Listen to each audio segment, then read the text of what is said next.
Dans cette leçon, nous allons apprendre à consommer un web service.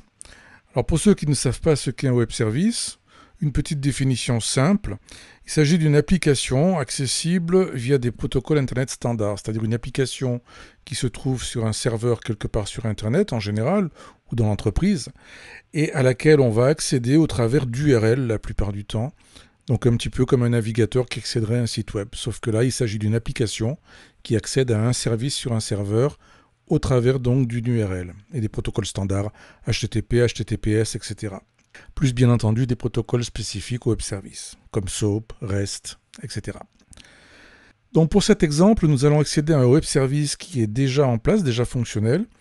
Ce web service va nous permettre d'interroger une base de données fournisseur et de connaître la disponibilité, donc le stock, d'un produit à partir de sa référence. Alors je vous propose de reprendre notre projet WD application complète et nous allons commencer par importer le web service. Alors pour cela, vous allez aller sur le volet projet, puis vous allez prendre dans le regroupement projet l'option importer, importer un web service. Et nous allons maintenant répondre aux questions de l'assistant qui s'ouvre. Donc la première question concerne bien entendu la description du web service. Il s'agit d'une URL qui mène vers un fichier, vers un contenu au format XML, que l'on appelle généralement WSDL. À l'anglo-saxonne, ça s'écrit WSDL. Cette URL, vous l'avez ici, je vous la mets à disposition. Vous pourrez la recopier. Je vais de mon côté la copier-coller pour la placer dans la zone prévue à cet effet. Voilà. Je clique sur suivant. Donc WinDev se connecte au web service et récupère le contenu du WSDL, la description donc du web service en question. Il me dit qu'il l'a correctement importé. Je clique sur OK. Et je vais pouvoir constater en affichant l'explorateur de projet que j'ai maintenant ici une description du web service qui a été importé. Alors comme vous pouvez le constater, le web service s'appelle WS Autoformation V2 et ici vous avez à disposition la description des différentes fonctions proposées par ce web service. Bon, il n'y en a qu'une ici. Je vais double-cliquer dessus, elle s'appelle Produit en stock. Donc voilà la description du web service qui nous enseigne entre autres que la fonction Produit en stock attend comme paramètre la référence du produit. Donc nous allons pouvoir maintenant utiliser ce web service. Dans la fenêtre Fin de menu, nous allons ajouter un bouton qui nous permettra de savoir si le produit sélectionné est en stock.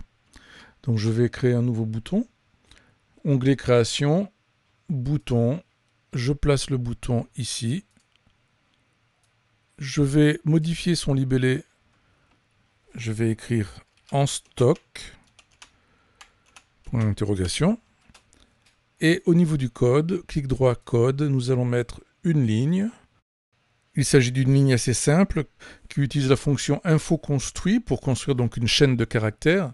Les %1, %2 que vous voyez ici dans la chaîne seront remplacés par les deux éléments qui sont en paramètre à la suite de la chaîne de caractères.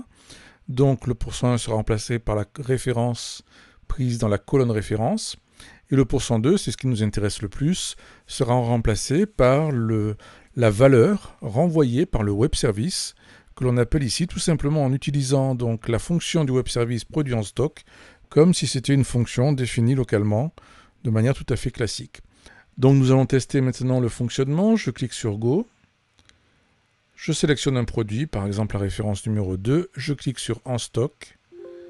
Et voilà le résultat. Nombre de produits ref 002 en stock 17. On peut en essayer un autre. 18 pour le suivant. Voilà, vous venez d'apprendre à utiliser un web service en ligne.